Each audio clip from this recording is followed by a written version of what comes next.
ലൂക്കായുടെ സുവിശേഷം 7-ാം അധ്യായം 24-ാം വാക്യം.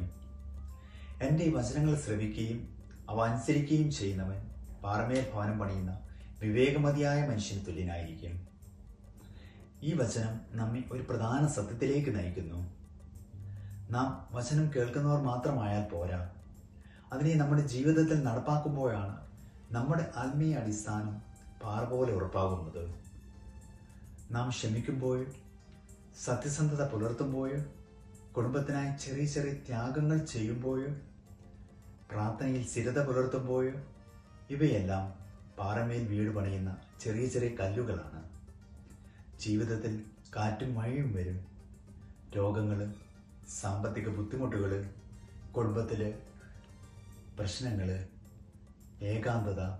പക്ഷെ നമ്മുടെ അടിസ്ഥാനം ക്രിസ്തുവിലാണെങ്കിൽ നാം വീണാലും ഒരിക്കലും തകർന്നു പോകുകയില്ല. നമുക്ക് നമ്മോട് തന്നെ ചോദിക്കാം, നാം വചനം കേൾക്കുന്നവർ മാത്രമോ, അല്ലെങ്കിൽ വചനം അനുസരിച്ച് ജീവിക്കുന്നവരോ? ഈ നോമ്പ് കാലത്ത് കർത്താവേ, അങ്ങയുടെ വചനം കേൾക്കുവാനും അതനുസരിച്ച് ജീവിക്കുവാനുള്ള കൃപ തരണമേ എന്ന് നമുക്ക് യാചിച്ച് പ്രാർത്ഥിക്കാം. അതോടൊപ്പം നമ്മുടെ ജീവിതവും കുടുംബവും സമൂഹവും പാറയായ അങ്ങയുടെ മേൽ പണിയാനുള്ള കൃപ തരണമേ എന്ന് നമുക്കെല്ലാവർക്കും പ്രാർത്ഥിക്കാം. ദൈവം നമ്മെ അനുഗ്രഹിക്കട്ടെ. ആമേൻ.